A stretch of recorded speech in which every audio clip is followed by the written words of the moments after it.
Welcome to the most incredible marketing show ever. The show where each week a panel of respected marketing strategists, all trained and certified by the legendary Dan Kennedy, share their wisdom, experience, strategies, and insights on how to use Dan Kennedy's philosophy on business and marketing in any type of business, and that you can apply to your business immediately. Here's your host, Craig Valine.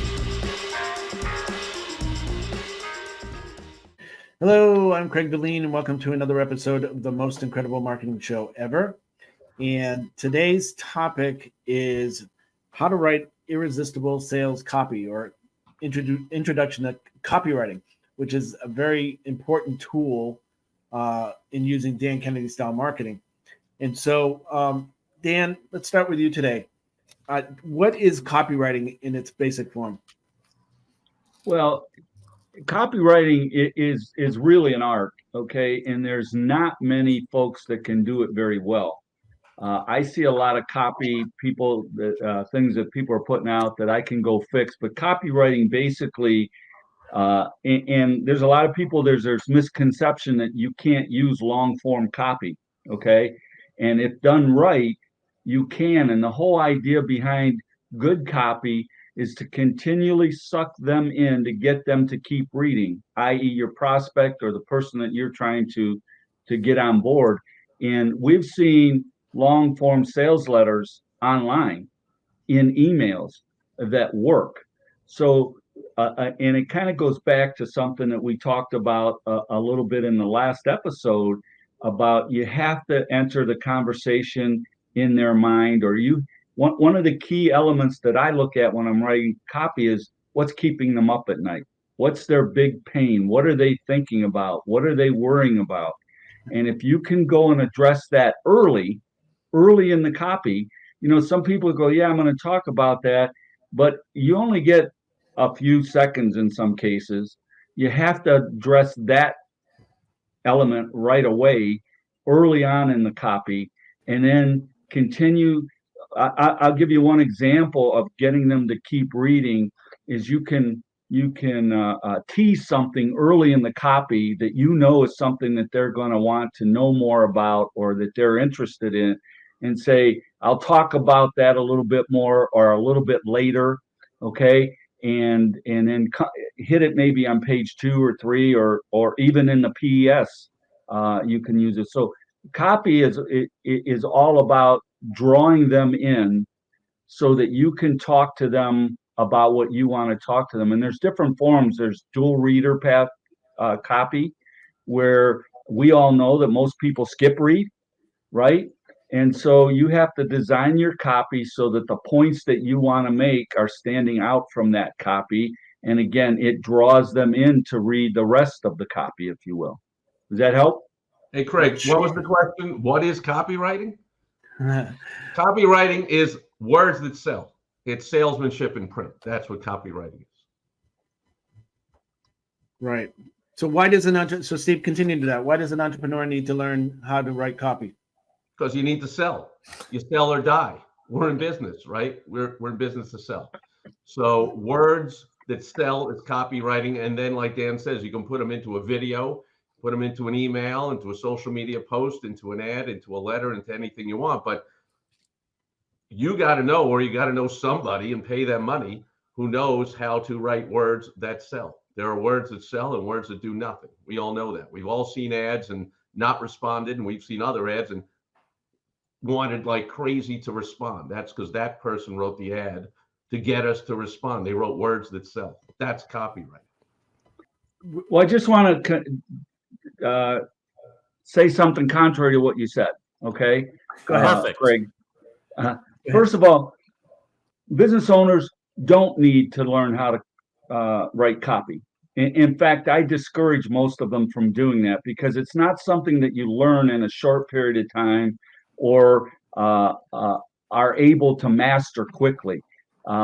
You need to know the basics of copy, okay? But in reality, in my opinion, the best thing you can do when it comes to copywriting is hire someone that has a proven track record. Thank you for seconding exactly what I said. Yeah, but it's not every business owner has to learn it. I don't believe Well, that. that's not what I And I don't said. think they should Everyone try. has to either write words that sell or pay someone to write words that sell. Exactly. You got to sell. Exactly. Yep. So Mark, you have just talked about when you were attracting DJs to your events or to members to your events, and they didn't know. You said you were using long form copy, and they said we can't do that in my industry. Well, and you said what got them here? What got you here? Right? Kind of explain that and talk about long copy versus short copy and stuff like that. I love the subject of copywriting because when I discovered it, and it's a slippery slope, which is actually double entendre there, because slippery slope is what you want to achieve with the sales copy. But boy, you open Pandora's box. There's so much to learn in copywriting. We're just going to really tickle the surface today. Right. But the problem with learning copywriting is that when you start doing it, it's like having all the 48 colors of crayons in the box and wanting to use every right. color in there. That's kind of what my first sales letters look like. But yes, I have an example of a long form copy. And essentially the one thing that I really want to point out is that you are supposed to be writing or hiring somebody to write to buyers, ignoring the non-buyers. It's kind of like I tell family members, hey, listen, I know you mean well by telling me nobody's going to read all that, but if you were a vegetarian, I could never sell you steak. So it doesn't matter how much I wrote about steak, you're not buying it. But if you actually love steak, you don't want to just see a picture of a steak and the price or a phone number. You want to know everything about that steak and where we grew it and what we did. You want to write for the buyers and not for the non-buyers. And I think they discovered that because when I flagged the actual DJs with copy, here was one of the postcards that came out of that. And it started with a display ad that I was running in a magazine. And this was the copy of the display ad. And I don't know if you could see that really well, but it's really tiny. I think I got it down to about 9.5 to 10 point print there.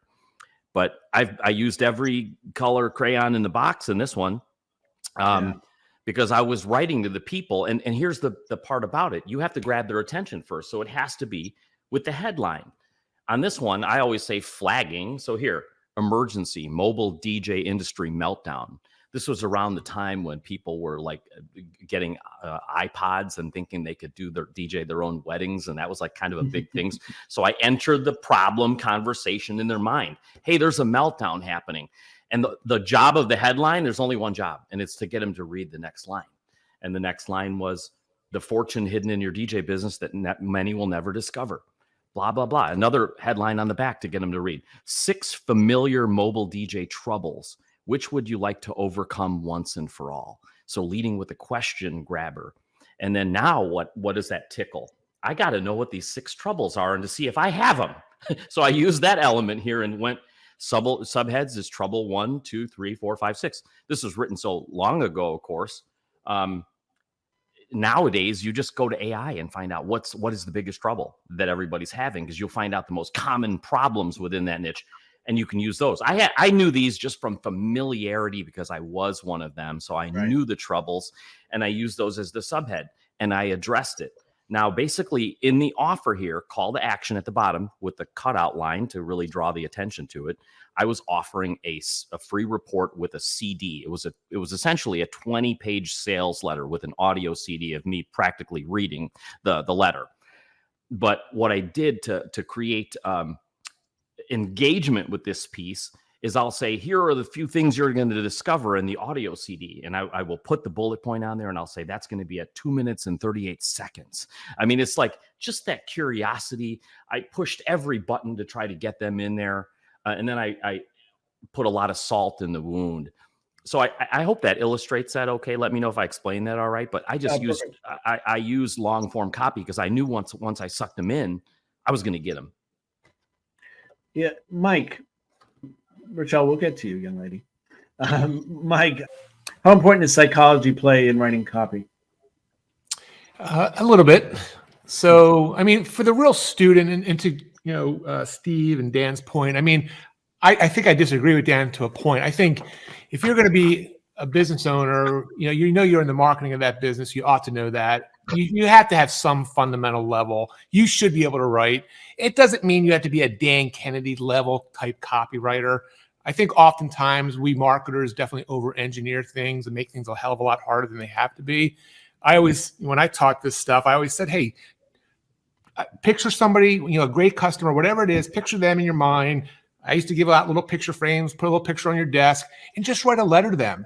You don't, if you write in a very authentic, me to you sort of way, you can be a pretty good copywriter, in my opinion.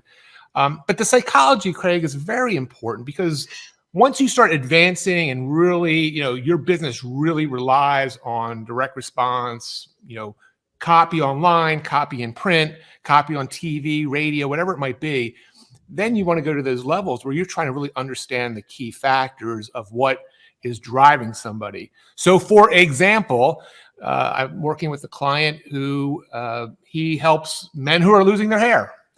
And we are, and thanks to this group, I'm still trying to find the list, but we are trying to find a list of people, men who were recently divorced. Because when a guy is recently divorced and he knows he's going to, and Becky's restaurant's not around anymore, so they can't go there. At least when Becky was running it, right? With the ice cubes. But they need, they know they're going to be back in the game. And if they're losing their hair, they have that whole pressure, the psychology. The real deep psychology is they think, God, I look awful, or I'm not going to get the hot babe, or whatever it is. So the psychology, and it goes in degrees. There's sort of different levels. But, guys like Dan Kennedy, all of us, when you start really going deep and really trying to uncover what really motivates people, what's going to get someone to really pay attention, it's all based in psychology. Yeah, I mean, we've kind of been told that good marketing revolves around math and psychology, right? What are some of the key components of a good sales letter? Richelle. Got this in the mail. We're going to scan this and make sure that we have it, but it's from Abe RP. Welcome to the 50s Club. Isn't that nice, right? So, yeah, because that's like entering the conversation in my mind. Like, really? Again, I want to. Well, they screwed up their list now, didn't they? Because you're Didn't they? Somebody, I don't know who they're talking to. But what's really, really awesome about it is that everything that you guys have just described is in this wonderful marketing piece. There's a compelling headline. There's double readership. There's things on the side. So we're going to make sure that we scan this so that you guys can see this, including the envelope, right? It's got all the offers back there again. And basically for $1, I can join it and get this cool little grab and go cooler. Because once you're over 50, you want to make sure that you never leave home without a grab and go cooler, right? The other one that was even better that I didn't respond to, which I should have, was the one that has the trunk organizer. The trunk organizer. That's the one that I probably would have responded to. But they are talking to the person, right? Breaking it all down, because sometimes, we're not DJs. And so we're like, wait a minute, Mark, how does that work? But we're all going to be 50 one day if the Lord willing and the creek don't rise. And so in it breaks down all of the really cool sales letter. There is a response mechanism that's here. Let me, cover up the address because, I know how y'all do. You'll sit there and send me stuff. So they've got, they want to confirm though my date of birth. Isn't that fun? But they've got 3 different offers there. So it's 1 year, graduating offer, all things that make direct response work really, really great. And in a sales letter, but I mean, it just goes on and on and on and on, but they got it on a 11 or an 8x14 forward and back. I opened it because this was hard. Right. And it's like, ooh, what is that? What's inside? So I opened the envelope to see what was inside. So having something lumpy, like they did it right. I bet you they paid a really, really great copywriter to do that for them. Did you say that you had choose your premium in there, or Yes. it was just the one offer? Choose your premium. I love it. No, it has choose to join, right? Choose your membership level. And so it's there and grab and go cooler, right? With the membership, here's what's even better. It says, here, send your check or money order. Right? It's like they're talking to people over 50, right? Because the young person go, what's a money order? Like no Venmo. No Venmo, no Cash App, no Zelle, no none of that. Yeah. It's pretty stinking good. That is good. Hey, we have to take a quick break for a message from our sponsor. We'll be right back. This episode of The Most Incredible Marketing Show Ever is sponsored by BooksGrowBusiness.com, the place where busy professionals and business owners get their books published to educate consumers, lead their fields, and leave a legacy. For a complimentary signature book discovery session, visit BooksGrowBusiness.com. That's BooksGrowBusiness.com. Now, back to the show. All right. Getting back to it. So Becky, we talked a little bit about whether or not entrepreneurs have to be experts at copywriting or not. Maybe they need to understand it. But if they were going to write their copy and make it infinitely easier, talk about the benefit of a swipe file. Oh, so everybody's showing off all my swipe stuff up in Pittsburgh, and I had to get rid of a lot of it. I have some scanned, but not as much as I once had because I moved out of my house. It's just like taking Richelle's letter that she just showed you and kind of following that outline that how everything is set up. So ChatGPT is your friend. So you can even just go on there and say, write me an emotional, or give me the, give me an emotional direct response letter layout, and it will tell you exactly what to do. But one of the things that I wanted to mention was, yes, you can have all the swipe files in the world, but you have to, just like Dan and Mike both said, you kind of have to know your product and you have to know who you're writing to. And so I used to, in our independent business advisors classes, I would talk about copywriting, and when we were all together, we would break into groups and I would have them write about whatever that is they had, a product or a service or whatever. And most of the times the people would write down the features of their thing, when in reality, they should be writing about the benefits of their thing. And they're like, I get confused. I don't know how to remember how do I know it's a benefit versus a feature? And I always said, if you can, after you write it, you can ask yourself, what's so great about that? If it doesn't answer that question, then it's a feature. But if you can write and say what's so great about that, then it's a benefit. And that seemed to help them when they were, just making an outline of what they might say. And then they ended up just hiring me anyway, because it's a process. Like, you don't just learn it overnight, And if you have more than one product, God help you, because you're writing those about every single thing that you want to sell, or you should be anyway. So having a swipe file is great because you can say, oh, here's the headline, here's the subhead, here's the bullet points, don't forget that call to action, have different ways to contact you, all the things that go into it. And then you can double check yourself as you go through. Or you can just have a checklist that for everything that you write, it's a kind of a fill in the blank. Mark, you had your hand up. Yeah, swipe files are awesome. And I just wanted to add on to what Becky said and also call back what Steve said about salesmanship in print, the John Caples quote. If you want a quick and dirty shortcut also, sales letters are written conversationally. It should be you're talking like you sell. It's salesmanship in print. So you literally, swipe files are okay if you don't even have a sales process yet. But if you have a sales process already and you've been selling something like face-to-face, in person, or on the phone, record that entire conversation, because essentially that's like the layout of your letter. And you can transcribe that, clean it up, give it to a professional copywriter. But essentially the things that you're doing in person, you're going to put in print. It's salesmanship in print. And if you want a quick shit test for things that you're writing on your postcard to know if they're any good or not, pretend that you're a door-to-door salesman and you knock on the door and they answer it and you spit out one of the words. Since 1984. And then you turn around, thank you, good night. If that doesn't work, that sounds weird and shitty, then it doesn't pass the test. So what would you say in person is what you would want to convert into what's in print? Mark wins. He's the first cusser. Oh, It's shitty. Yeah. Is shit a bad word still? And now you're second.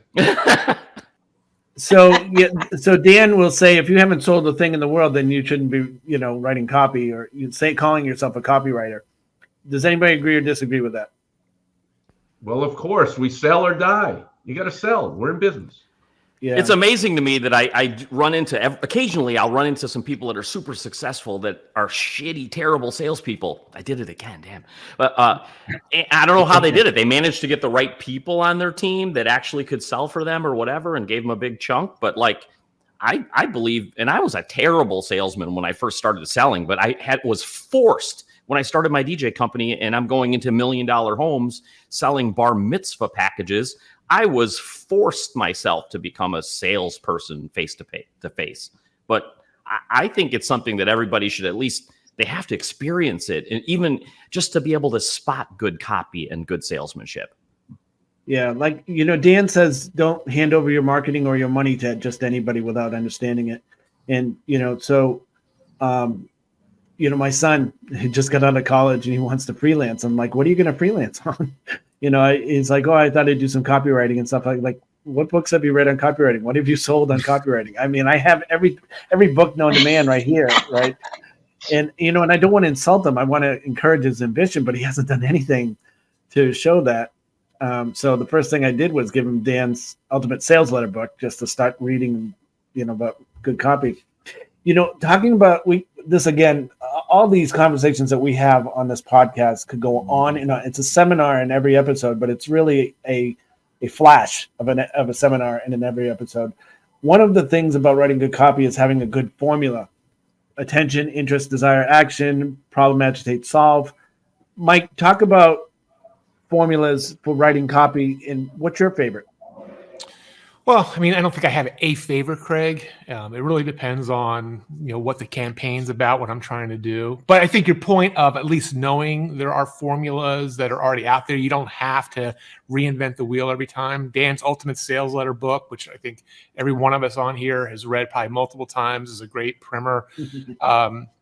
So, and listen, AI has been mentioned a couple times. AI is not a tool that business owners and marketers should be afraid of, in my opinion. I was a little skeptical 7-8 months ago because, you hear all this stuff on the news, but AI can be a very powerful tool and asset for helping, folks who aren't as, embedded in all this stuff as we are. So, coming up with outlines, coming up with, a sequence of how a letter or an email should flow, an ad, whatever it might be. But I mean, the fundamentals that you mentioned, I just think they're the classic fundamentals. You state a problem, you create some interest, you solve it, you call for a call to action. I have a little text file on my computer from, I think it's not Bob Sterling. I think it was one of the famous copywriters from the 20th century. It had 7 steps. And I have a little shortcut on my computer right now, where sometimes when I'm right, even I still need reminders. Oh yeah, geez, what's the urgency here? Have you created urgency? So when you have a formula, you have a checklist, it just makes it that much easier. Mike, I have a copy of your copy checklist open right now. Yeah. And all those questions you just said, is it a specific audience identified and targeted? Does the headline deliver a captivating and complete statement? Very cool tools. Well, you can share it, Craig. Yeah, we'll share it. Actually, maybe we'll include it as a gift on the free gift site. I also think that if you really just think about what problem is it that you solve, and you really start with that as the headline, everything else kind of flows naturally. What's the problem that you solve, and address that with a headline. Yeah, I think the way I look at it, just to keep it as simple as I can when I'm working on it, is remind them that they have a problem. It's a problem that's solvable, and that you're the person to solve it for them. And everything else kind of fits along with that in terms of, if you're going to bring in testimonials to support the idea that you're the person, or the way that you're grabbing their attention is really digging into what their problem is and we've already mentioned it, like trying to agitate that a little bit. But those three things, they have a problem, it's solvable, and you can solve it for them, I think are the key things I'm looking at when I'm looking for just an overall outline or framework. Richelle was talking about lumpy mail to get like mail open. I have a non-lumpy method that you can swipe. I use like photo enclosed on this one. Yeah. And essentially what I did with this one is you know, when you're writing copy, you think of what's the problem you solve and what are the assets you have? What did you have laying around? Well, I was sparring in the gym and I got a black eye. So I took a picture of it and I had a black eye. So I used this for my hook, but the appeal to this, see, I got to use photo enclosed to get people to open it. And then how do you link it with that letter? And my letter was, and this was an invite to the chapter, how to always kick ass in business without getting a black eye. So it linked to it. So just like, it's another thing, use what you got to get the thing open and then make your argument. Mike, go ahead. Yeah, that's an excellent point. Sorry to jump in like that, but Mark, it's an excellent point that all of us, and Dan says this all the time. I used to teach it saying, have your marketing radar on all the time. But that is one of the, that makes copywriting that much easier. If you are out for a restaurant and you see either great service or poor service, now you can wrap a story around that potentially, right? I think Dave D does a great example of this in his daily emails. He's always just taking what's going on in his life and making it, relatable to what he's offering. So I think having that marketing radar on is huge, even probably more than a swipe file. Just see what's going on. I was teaching a workshop real quick, a copywriting workshop back in 2007. Fire alarms went off. All these, some of you may remember this. All these fire trucks showed up. Dan's in my head. I start taking photos. My next headline for the product after was that copywriting course class was so great. The fire alarms off, and I had pictures of all of us standing in front of the fire trucks. That's sort of taking advantage of what you have and really making something out of it. And you created you had copy boosters, and you used the template for that particular event as the ad template. So very cool. Joe, we're gonna wrap up with you. So what do you got to say? Well, we were talking about the owner. Maybe he wants to try it out on his own, and that's why I showed the book earlier, the Ultimate Sales Letter. Just as a quick thing in here, there's an exhibit of the 4 Aces carpet cleaning specialists. And it's like, dear Briarwood area homeowner, you've probably lived in your home for 3, 4, maybe 5 years. And then, it's time, and over time, you've had all this traffic. So you probably need your carpets cleaned. Well, first of all, they're already targeting who they feel will need it. Okay. Then they put in bold, if you can see it. I don't know. We'll see here. Anyways, in bold, we guarantee to make your carpeting look like new, or there's no charge for our services. Here's how it works. And they go into how it works.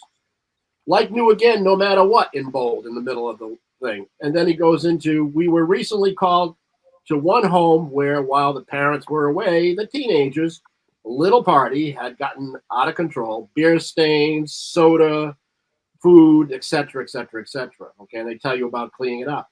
So act now. Call us today at blah, blah, blah. And he comes up with 6 points underneath of it. Now, remember, the name of the company is 4 Aces Carpet Cleaning Specialists. So they sign it as Hank, Bill, Tom, and Larry, the 4 Aces. So what are they trying to do? They're trying to convince you that they can do the job, that they're personal, and that, we're looking for you because we know you've had your home for a number of years. But they're, without going through all that text, that's just one page. And they were successful with it. So again, it's what you're saying, who you're targeting to, and bringing out those points, and especially if they're in bold. I mean, I've sent out letters myself where I've done that. In fact, one set of letters I sent out underneath my signature, I said, P.S., it's okay if you call me first. Well, all of a sudden, I'm getting a couple of phone calls, right? And then when I call other people, well, yeah, I knew you were calling me. Yeah. Thanks, Joe. We have a minute left. So what I want to go around is just if there's one element that we didn't mention in this episode that you think is critically important to have in an ad or a good sales letter, what would that be? So let's start with you, Steve. I just think of the saying by the late great Zig Ziglar: sales is a transfer of enthusiasm. So when you say, "Oh, I can't write copy," or "I'm not good," or what, hopefully you're enthusiastic about whatever product or service you're selling. All you got to do is be enthusiastic, transfer that to the buyer, they'll start buying. Good. Ben. Yeah, have fun with it. There's so much boring marketing out there that just by being fun and having fun, you're going to attract people to your product or service. Awesome. Becky. It has to be an irresistible offer. It has to be so good that they feel stupid turning it down. And you got to throw in a little urgency and scarcity. I don't think we talked enough about that, but that's for another show, Right. I guess. Right. Mark. I think you have to have a response mechanism or two, like a secondary response mechanism and a deadline and a really believable reason to act. Yep. Excellent. Joe. As long as you've done your work and you looked into these clients and you want to address what their pain points are, what their challenges are, that's where you're going to get a response back. Excellent. Mike. Copy cosmetics, how your marketing copy looks. I kind of cut my teeth on that. I wrote a chapter in Dan's Ultimate Sales Letter book, the current version, because it is an art and science that we didn't talk about, and it's important. Excellent. Richelle. Test different headlines, right? Call out your customer. Make sure that you're talking specifically to them or a person. I think sometimes we forget to really call them out and make sure that they know that we're talking to them. Excellent. Dan. Yeah, so kind of like what Richelle said, you know, talk to them. So one of the headlines that worked really well for me in the past when I was reaching out to business owners is something I knew they were frustrated about. I said, "Are you tired of being an advertising victim?" Right. Big reason why a lot of them don't want to spend money on their marketing is it doesn't work, or they've been hoodwinked, or they've had someone take their money that didn't do a very good job. And that comes back to, I think Becky said it a little while ago, listen to your prospective audience, what their pain is, and try to hit it in that headline. Because if you don't suck them in early, all that copy you wrote is going to go for naught. So try to address that pain point early on. Excellent. You know, I would add that we didn't mention it, the PS.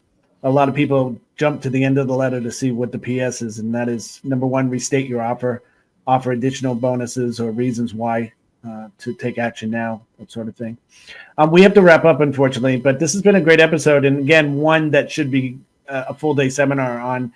I encourage you to read any of the books mentioned, Ultimate Sales Letter, which is the primer. And I think Dan mentions a few other books in that book alone. So, and if anybody here, you resonated with anybody here who, shared their wisdom with you, we have a free gift pack, mostincrediblemarketingshowever.com. And we meet every Thursday here. Our expert panel will share their secrets on Dan Kennedy style marketing and how they've used it, how they've helped clients use it. And every episode just keeps on getting better and better. So I'm excited. So thank you, everybody, for being on here, our expert panel. And thank you for listening and watching. We'll see you next Thursday. See ya. Thank you for joining us this week on The Most Incredible Marketing Show Ever. New episodes are available every week on Thursdays. To receive a free gift pack from our expert panelists and get access to show notes from previous episodes, be sure to visit our website, www.mostincrediblemarketingshowever.com. If you're watching this on YouTube, please hit the subscribe button and click the bell up in the right-hand corner to be notified of future episodes so you'll never miss a show. While you're at it, if you found value in this show, we'd appreciate you clicking the like button and leaving a comment on what big aha you got during the show. That's it for today's episode. See you next week.